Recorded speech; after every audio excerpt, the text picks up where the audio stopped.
Hello students.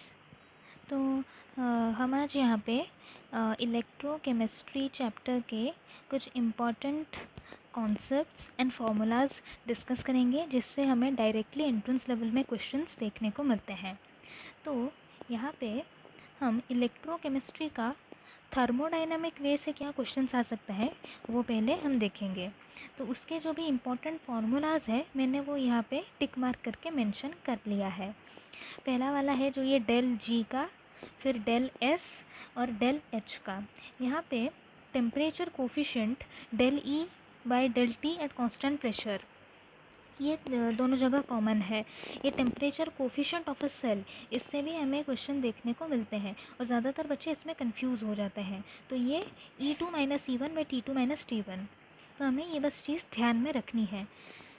और हमें और एक चीज़ भी यहाँ पे थर्मोडाइनमिक पॉइंट ऑफ व्यू से याद रखनी है कि ई सेल जो होता है वो एक इंटेंसिव प्रॉपर्टी होता है। ई सेल का वैल्यू एक इंटेंसिव प्रॉपर्टी होता है।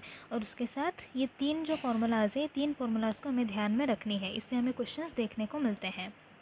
फिर हमारा आता है लैटिमर डायग्राम। लैटिमर डायग्राम से भी हमें क्वेश्चंस देखने को मिलते हैं। लैटिमर डायग्राम में हमें ऐसे ही सारे का उसका ई सेल का वैल्यू या फिर उसके जो उसका चार्ज के हिसाब से हमें ये इक्वेशन के फॉर्म में ऐसे दिया गया होगा कि चेंज ऑफ इलेक्ट्रॉन, वो एक इलेक्ट्रॉन का एडिशन भी हो सकता है, लॉस भी हो सकता है। उससे हमें क्या दूसरा जो हमें जो वैल्यू मिल रहा है, जैसे यहाँ पे +7 से +6 हो रहा है, तो उसमें ई का वैल्यू कितना चेंज हो रहा है, सेल का वैल्यू कितना चेंज हो रहा है, और फिर दूसरे सेल से फिर दूसरे वैल्यू में जाने के लिए उसमें कितना चेंज हो रहा है, उसमें नंबर ऑफ़ इलेक्ट्रॉन कितना चेंज हो रहा है। वैसे क्वेश्चन हमें पूछे जा सकते हैं।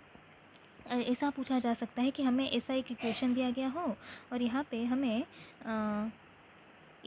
m+7 से m+5 तक जाने के लिए हमें कितना ई नॉट का सेल वैल्यू आ रहा है वो हमें पूछा गया होगा। तो वो हम कैसे निकालेंगे, तो वो इससे हम निकालेंगे कि, और उस चीज़ को यहाँ पे हमें E3 करके समझ लीजिए कि मेंशन किया गया है। और हमें यहाँ से ये लेंदी वे से, लैटिमर डायग्राम के वे से हमें E1 E2 दो वे से हम देख रहे हैं कि हम E5 तक पहुँच रहे हैं। तो हम इस फॉर्मूला का यूज़ करके वहाँ से हम E3 का वैल्यू निकाल सकते हैं। और यहाँ पे n जो है वो है number of change in electron. जैसे मैंने बोला था, वो चेंज ऑफ इलेक्ट्रॉन जिस भी वे से हमें दिया गया होगा उसी वे से हम देख के जान सकते हैं। तो मैंने इलेक्ट्रोकेमिस्ट्री का भी कंप्लीट लेक्चर जो हमारे चैनल